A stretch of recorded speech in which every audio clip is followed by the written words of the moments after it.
Determination of CST. CST means critical solution temperature. So, firstly, what is critical solution temperature? When we mix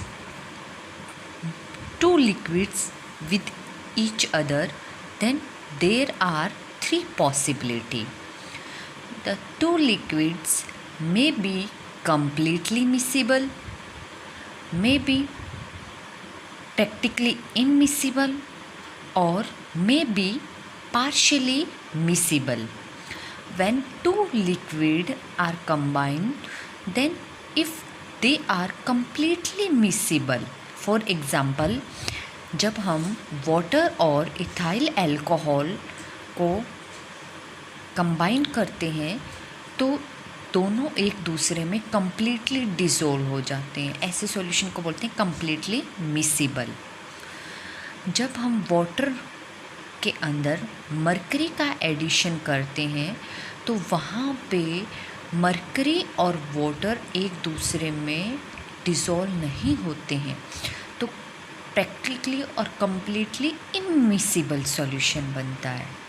लेकिन कुछ cases में क्या होता है कि जब हम दो लिक्विड को आपस में कंबाइन करते हैं या फिर एक में दूसरा ऐड करते हैं तो ना तो वो कम्प्लीटली डिज़ोल्व होते हैं एक दूसरे में और ना वो प्रैक्टिकली इमिसिबल रहते हैं, बल्कि पार्शियली मिसिबल हो जाते हैं।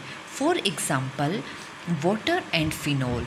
जब हम वाटर के अंदर फिनोल का एडिशन करते हैं तो वहाँ पे दोनों एक दूसरे में पार्शियली मिसिबल होते हैं। फॉर एग्ज़ाम्पल, जब हम किसी एक बीकर में सर्टेन अमाउंट ऑफ वाटर ले लिया और उसके अंदर जब हम फिनोल का एडिशन करते हैं तो फिनोल अगर बिल्कुल स्मॉल अमाउंट में है तो फिनोल कम्प्लीटली वाटर में डिज़ोल्व हो जाएगा।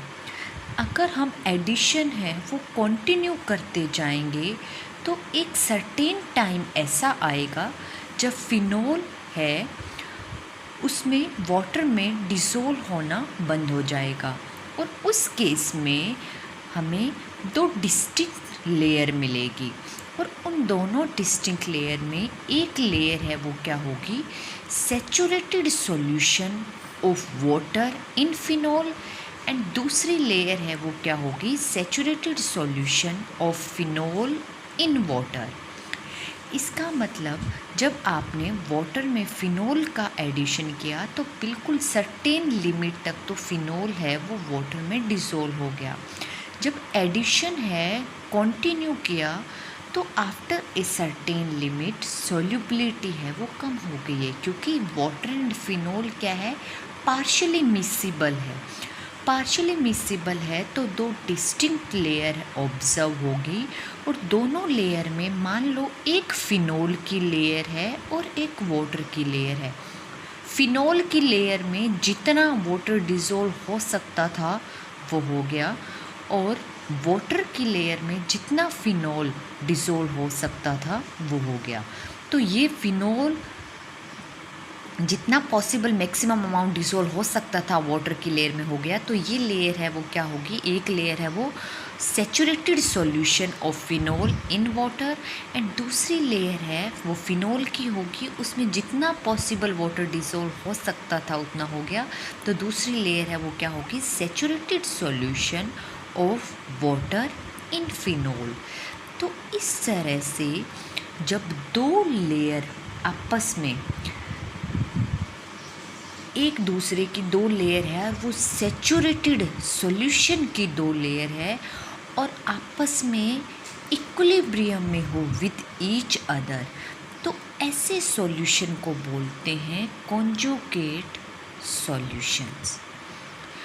और ऐसे सॉल्यूशन में जब अब इसमें कुछ न कुछ वाटर के अंदर कुछ अमाउंट फिनोल की है और फिनोल में कुछ अमाउंट वाटर की है, तो ऐसे कॉन्जुगेट सॉल्यूशन में जो कंपोजिशन है सैचुरेटेड लेयर फॉर्मेशन के बाद वो कंपोजिशन है इन लेयर के अमाउंट यानी कि फिनोल और वाटर की अमाउंट पे डिपेंड नहीं करेगी, बल्कि एवरी लेयर की कंपोजिशन है वो इस पूरे सिस्टम के टेम्परेचर पे डिपेंड करती है। क्लियर है? और अब मान लो किसी एक पर्टिकुलर टेम्परेचर पे जब आपने फिनोल ऐड करना शुरू किया वाटर में, तो उस पर्टिकुलर टेम्परेचर पे सर्टेन अमाउंट में लिमिट में फिनोल है वो वाटर में डिसोल्व हो गया और एडिशन है वो कंटिन्यू करते गए, तो उसी पर्टिकुलर टेम्परेचर पे जो डिस्टिंक्ट लेयर फॉर्मेशन हो चुकी है, एक saturated solution of phenol in water and दूसरी saturated solution of water in phenols. अब इन दोनों लेयर की कंपोजिशन है, यानी कि वाटर में कितना फिनोल का परसेंट है और इधर फिनोल में कितना वाटर का परसेंट है, वो सिर्फ और सिर्फ इस टेम्परेचर, इस सिस्टम के टेम्परेचर पे डिपेंड करेगी हर ईच लेयर की कंपोजिशन। चाहे आप फिनोल कितनी ही अमाउंट में ले लो या फिर वाटर की कितनी ही अमाउंट ले लो, क्वांटिटी ऑफ सॉल्यूशन या क्वांटिटी ऑफ टू लिक्विड्स पे डिपेंड नहीं करेगी लेयर की कंपोजिशन।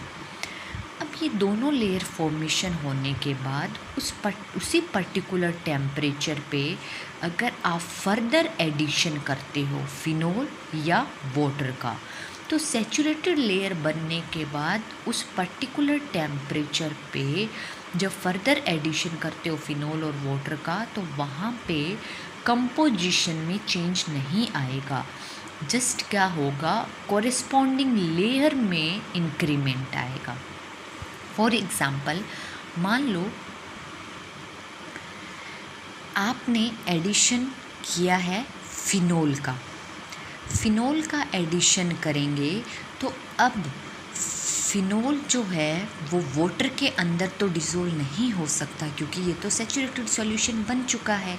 तो फिनोल का फर्दर एडिशन करेंगे तो वो कहाँ होगा, इस फिनोल वाली लेयर में ही इंक्रीमेंट आएगा। सिमिलरली अगर हम वाटर का एडिशन करते हैं फर्दर, तो वाटर के एडिशन से वाटर है वो इस फिनोल की लेयर में तो नहीं जाएगा क्योंकि ये तो ऑलरेडी सैचुरेटेड सॉल्यूशन बन चुका है वाटर का फिनोल के अंदर।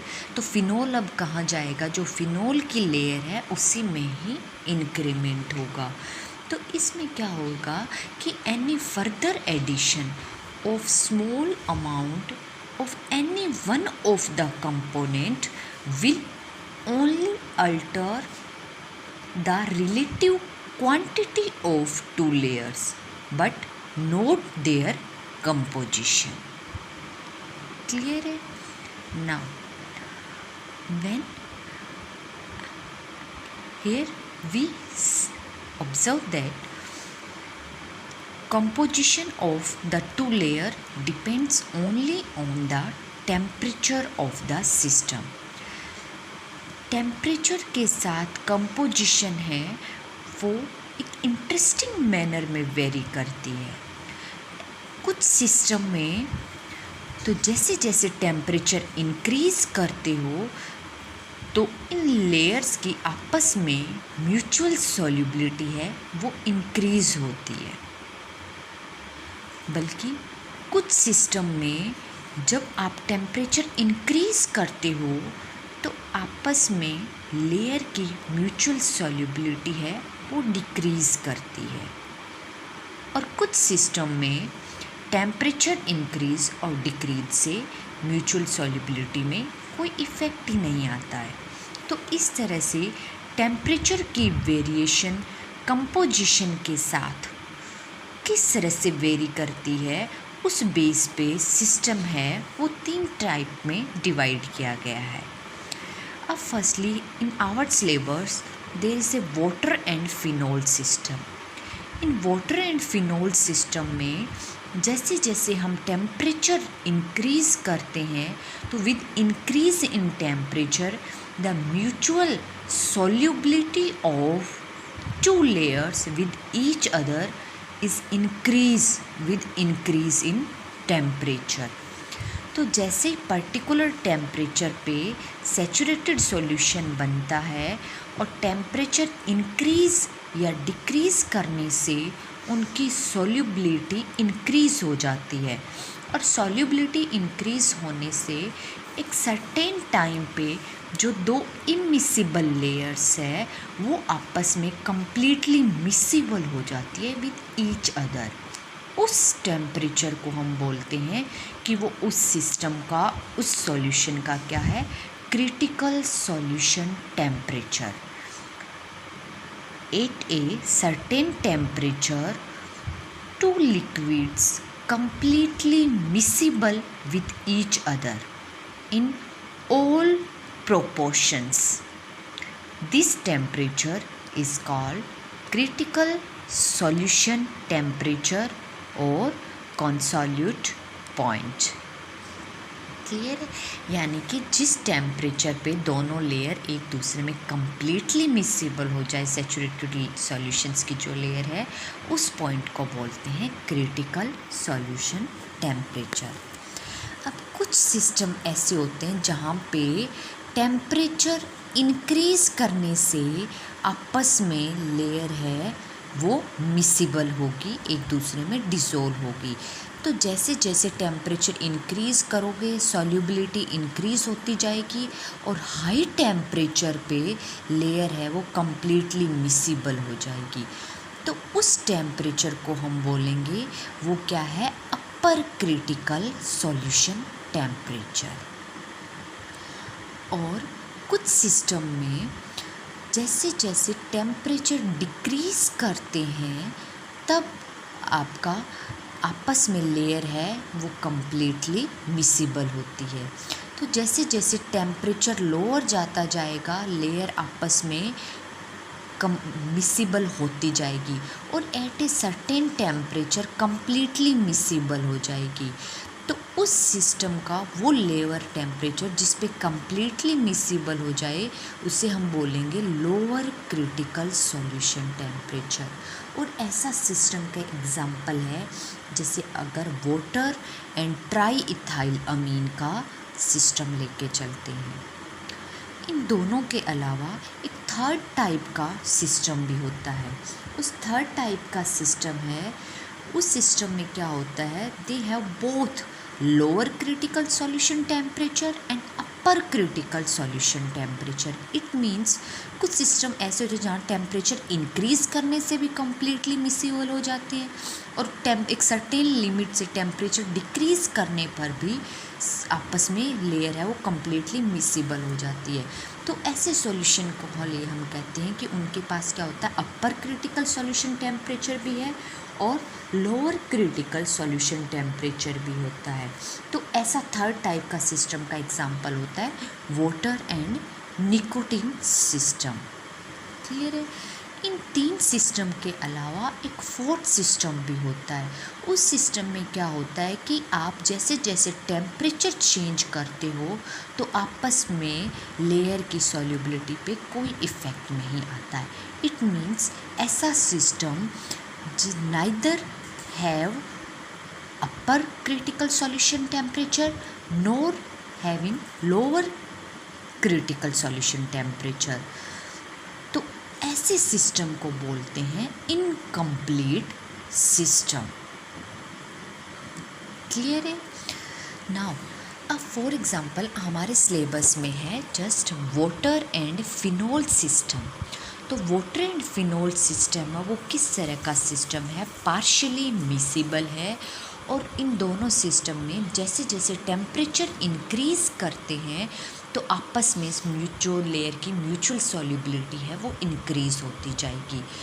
तो वाटर एंड फिनोल सिस्टम में अगर हम ग्राफ के अकॉर्डिंग देखें तो टेम्परेचर है वो अलोंग वाई एक्सिस प्लॉट करते हैं, और परसेंट ऑफ फिनोल है अलोंग एक्स एक्सिस।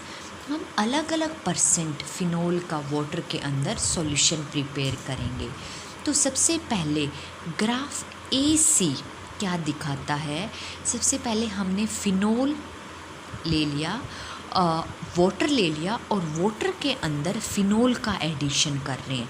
तो हेयर 0 है परसेंट फिनोल का, इसका मतलब यहाँ पे क्या है, प्योर वाटर सिस्टम, और 0 to 20, 40, 60 यानी कि फ़िनोल का एडिशन बढ़ता जा रहा है। तो जैसे ही आपने एक पर्टिकुलर अमाउंट वाटर का ले लिया और उसमें फिनोल का एडिशन किया, तो जैसे जैसे उस पर्टिकुलर अमाउंट में आप टेम्परेचर इंक्रीज़ करते जाते हो, टेम्परेचर इंक्रीज़ करते जाओगे तो फिनोल की सॉल्युबिलिटी है वो वाटर के अंदर इंक्रीज़ होती जाएगी। तो जैसे जैसे temperature increase, solubility increase. Similarly BC curve है वो क्या दिखाता है, वाटर इन फिनोल। यहाँ पे परसेंट है 100 है, परसेंट फिनोल है, वाटर तो है ही नहीं। तो जैसे जैसे आप वाटर का एडिशन करते हो और टेम्परेचर इंक्रीज़ होने के साथ साथ फिनोल में वाटर की परसेंट है वो बढ़ती जाएगी। तो BC कर्व है वो क्या आएगा, वाटर इन फिनोल सिस्टम का सॉल्युबिलिटी कर्व। एक पर्टिकुलर टेम्परेचर ऐसा आएगा जब दोनों ग्राफ एक दूसरे को इंटरसेक्ट करेंगे या मीट करते हैं। उस पर्टिकुलर हाईएस्ट टेम्परेचर पे दोनों लेयर है वो आपस में कम्प्लीटली, अब इसके अलोंग फिनोल है वो वाटर में डिसोल्व होता जा रहा है, इसके अलोंग वाटर है वो फिनोल में डिसोल्व होता जा रहा है। और एक पर्टिकुलर पॉइंट ऐसा आएगा जब दोनों लेयर है, saturated layer phenol in water and water in phenol है वो कम्प्लीटली मिसिबल हो जाएगी विद ईच अदर। उस पॉइंट के कॉरेस्पॉन्डिंग जो टेम्परेचर होगा वो क्या होगा, क्रिटिकल सॉल्यूशन टेम्परेचर। और उस critical solution temperature approximately phenol and water system के अंदर जो क्रिटिकल सॉल्यूशन टेम्परेचर है वो 65.9 डिग्री के अप्रॉक्सीमेटली होता है। और उसके कॉरेस्पॉन्डिंग कंपोजिशन है वो फिनोल्स की कितनी हो, 34% फिनोल होता है वहाँ पे। तो ये आपका जो अपर टेम्परेचर आता है, हायर टेम्परेचर जिस पे कम्प्लीटली मिसिबल होता है, ये अपर टेम्परेचर हाईएस्ट टेम्परेचर जहाँ पे कम्प्लीटली मिसिबल है वो क्या है, वाटर फिनोल सिस्टम का क्रिटिकल सॉल्यूशन टेम्परेचर। क्लियर है ना। अब हमारा एक्सपेरिमेंट कैसे करना है, एम क्या है, to determine the critical solution temperature that is CST of phenol water system. अब इसके लिए हमें क्या क्या रिक्वायरमेंट चाहिए, हमें फिनोल चाहिए, केमिकल और बॉइलिंग ट्यूब चाहिए, थर्मामीटर चाहिए, स्टीरर चाहिए। तो हम क्या करेंगे, अलग अलग कंसंट्रेशन फिनोल की कंपोजिशन का सॉल्यूशन प्रिपेयर करेंगे और उस प्रिपेयर करके उनकी कंप्लीट मिसिबिलिटी का टेम्परेचर देखेंगे और टेम्परेचर का विद रिस्पेक्ट टू कंपोजिशन है वो ग्राफ बनाएंगे। ग्राफ है वो कैसा आएगा, पैराबोलिक कर्व आएगा और उस पैराबोलिक कर्व का जो हाईएस्ट पॉइंट होगा वो क्या होगा, उसका अपर क्रिटिकल सॉल्यूशन टेम्परेचर। क्लियर है। अब इस केस में इसको करना कैसे है, सबसे पहले क्या लोगे आप, एक हार्ड ग्लास ट्यूब लोगे या फिर जिसे हम बॉइलिंग ट्यूब बोलते हैं। उस बॉइलिंग ट्यूब में 8 ग्राम ऑफ फिनोल लोगे और 8 ग्राम फिनोल में 2 ml वाटर डाल दोगे। 2 ml वाटर डालने के बाद उस हार्ड ग्लास ट्यूब या बॉइलिंग ट्यूब में थर्मामीटर इंसर्ट करोगे और साथ में स्टीरर इंसर्ट करोगे और इस पूरी बॉइलिंग ट्यूब को एक वाटर कंटेनिंग बीकर में रख देंगे और इस बीकर को हीट करेंगे। जैसे जैसे हीट करेंगे वाटर का टेम्परेचर इंक्रीज़ और वाटर का टेम्परेचर इंक्रीज़ होगा तो बॉइलिंग ट्यूब में जो आपका फिनोल एंड वाटर, फिनोल आपने 8 ग्राम लिया है और उसके अंदर सबसे पहले 2 ml वाटर का एडिशन किया है। तो जैसे जैसे वाटर बॉयल होगा यहाँ पे बॉइलिंग ट्यूब में सॉल्यूशन का टेम्परेचर इंक्रीज़, जैसे जैसे टेम्परेचर इंक्रीज़ होगा तो ये फिनोल है वो क्या होगा, वाटर में डिसोल्व होता जाएगा। साथ साथ आप स्टीरर से स्टीर करते रहोगे तो एक पर्टिकुलर टाइम ऐसे आएगा जब सॉल्यूशन है वो क्लियर हो जाएगा, यानी कि इस सॉल्यूशन में जो टर्बिडिटी थी वो जस्ट डिसअपीयर होगी। वो उस टाइम पे आपको टेम्परेचर नोट करना है थर्मोमीटर में। क्लियर है। अब क्या करोगे, इस सॉल्यूशन को कूल होने दो और कूल होने के बाद आफ्टर कूलिंग आप ये नोट करो, जैसे ही टर्बिडिटी अपीयर होती है, दोबारा रीअपीयर, उसी टाइम पे आप थर्मोमीटर में टेम्परेचर नोट करो। तो ऑब्जर्वेशन टेबल बनानी है, सीरियल नंबर। सबसे पहले वाटर एडिड बॉइलिंग ट्यूब में फिनोल की percent, temperature at which turbidity appear, temperature at which turbidity disappear, और दोनों जो अपीयर और डिसअपीयर का है उसका एवरेज टेम्परेचर लेना है। सबसे पहले हमने फिनोल कितना लिया है 8 ग्राम और वाटर कितना ऐड किया था 2 ml। तो सबसे पहले आपने टेम्परेचर उसमें बॉइलिंग वाटर में डाला और जब वो टेम्परेचर नोट किया जब टर्बिडिटी है वो डिसअपीयर हुई, ठीक है। उसके बाद आपने कूल किया और कूल करने के बाद जब टेम्परेचर वो नोट किया टर्बिडिटी अपीयर। तो जो दोनों टर्बिडिटी अपीयर एंड डिसअपीयर का एवरेज टेम्परेचर यहाँ नोट कर लो। क्लियर है। फिनोल की परसेंट कैसे निकालेंगे? फिनोल कितना लिया था 8 ग्राम और इसमें पानी कितना डाला था 2, तो टोटल सॉल्यूशन कितना हो गया था 10 और उसमें फ़िनोल कितना है 8, तो 8/10 × 100 यानी कि फ़िनोल की परसेंट कितनी है 80। तो 80% फ़िनोल और एवरेज टेम्परेचर है वहाँ पे वो टेम्परेचर। तो आप ग्राफ प्लॉट करोगे परसेंट ऑफ कंपोजिशन में 80% फ़िनोल और उस 80% फ़िनोल के कॉरेस्पॉन्डिंग एवरेज टेम्परेचर कितना आता है वहाँ पे पॉइंट ड्रॉ करोगे। सिमिलरली अब आपने यहाँ पे इस टेस्ट ट्यूब को कूल करने के बाद टेम्परेचर टर्बिडिटी अपीयर का टेम्परेचर ले लिया बॉइलिंग ट्यूब में। अब फर्दर इसी सॉल्यूशन के अंदर फर्दर 2 ml वाटर और डाल दो। हमें फ़िनोल की कंपोजिशन 8 ग्राम है वही रखनी है, बस इसमें वाटर का एडिशन है वो इंक्रीज़ करते जाना है ताकि कंपोजिशन है यहाँ पे चेंज होती जाएगी। तो वाटर 2 ml और डाल दिया तो वाटर टोटल कितना हो गया यहाँ पे 4 ml। तो 4 ml डालने के बाद अब फर्दर फिर से इस बीकर में वाटर को हीट करो।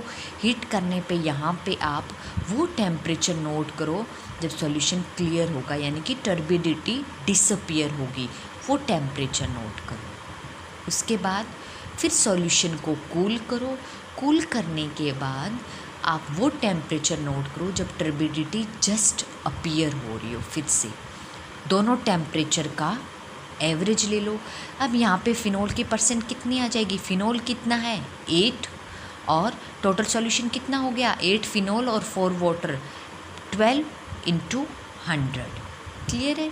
तो approximately 66 point something % of phenol, दोनों अपीयर और डिसअपीयर का temperature and then average temperature. तो इसी तरह आप टर्न वाइज हर बार 2 ml वाटर का एडिशन करते जाओगे, बॉयल करोगे, टेम्परेचर नोट करोगे जब टर्बिडिटी डिसअपीयर हो रही है, फिर कूल करोगे और टेम्परेचर नोट करोगे जस्ट टर्बिडिटी अपीयर, और उस कॉरेस्पॉन्डिंग के परसेंट दोनों का एवरेज ले लोगे वो एवरेज टेम्परेचर। तो इस तरह से आप अप्रोक्सीमेटली 14 ml तक का वाटर का एडिशन करना है और ईच कंपोजिशन के कॉरेस्पॉन्डिंग एवरेज टेम्परेचर निकालना है और ग्राफ प्लॉट करना है। और ग्राफ प्लॉट करने पे एक पैराबोलिक कर्व आएगा और उस पैराबोलिक कर्व का जो हाईएस्ट टेम्परेचर है पीक पे वो क्या होगा उस सिस्टम के कॉरेस्पॉन्डिंग क्रिटिकल सॉल्यूशन टेम्परेचर होगा। और जब पूरा एक्सपेरिमेंट करते जा रहे हो तो कॉन्टीन्यूसली इस सॉल्यूशन को आपको स्टिर करते रहना ड्यूरिंग कूलिंग और ऑल्सो ड्यूरिंग हीटिंग। क्लियर है। इस केस में प्रिकॉशंस क्या है यहाँ पे, जब आप फ़िनोल लेते हो तो फ़िनोल है वो बिल्कुल प्योर फॉर्म में होना चाहिए। अगर फ़िनोल में इम्प्योरिटी है तो इम्प्योरिटी जो है वो क्रिटिकल सॉल्यूशन टेम्परेचर को अल्टर करती है, इन्फ्लुएंस करती है। किस तरह से? मान लो आपने जब 2 लेयर मिक्स कर रहे हैं और इम्प्योरिटी है यहाँ पे, अगर इम्प्योरिटी किसी एक लेयर में सॉल्यूबल है, एक सॉल्वेंट में एक कंपोनेंट में सॉल्यूबल है दूसरे में नहीं है, तो उस केस में क्या होगा कि आपस में म्यूचुअल सॉल्युबिलिटी है वो डिक्रीज़ हो जाती है। म्यूचुअल सॉल्युबिलिटी डिक्रीज होगी तो किसी सिस्टम का जो अपर क्रिटिकल सॉल्यूशन टेम्परेचर है वो और ज़्यादा इंक्रीज हो जाएगा और लोअर क्रिटिकल सॉल्यूशन टेम्परेचर है वो और ज़्यादा डिक्रीज हो जाएगा। क्लियर है। अगर इम्प्योरिटी दोनों कंपोनेंट में सॉल्यूबल हो तो वहाँ पे आपस में म्यूचुअल सॉल्युबिलिटी है दोनों लेयर्स की म्यूचुअल सॉल्युबिलिटी है वो क्या हो जाएगी, इंक्रीज। दोनों लेयर की म्यूचुअल सॉल्युबिलिटी इंक्रीज हो जाएगी तो किसी सिस्टम का जो अपर क्रिटिकल सॉल्यूशन टेम्परेचर है वो तो डिक्रीज हो जाएगा और लोअर क्रिटिकल सॉल्यूशन टेम्परेचर है वो इंक्रीज हो जाएगा। तो इम्प्योरिटी है वो ग्रेटली इन्फ्लुएंस करती है किसी भी सिस्टम के क्रिटिकल सॉल्यूशन टेम्परेचर को। क्लियर है। एंड सेकंड प्रिकॉशंस क्या है कि फिनोल जो है वो पॉइजनस है तो should be avoided in contact with skin. Clear है।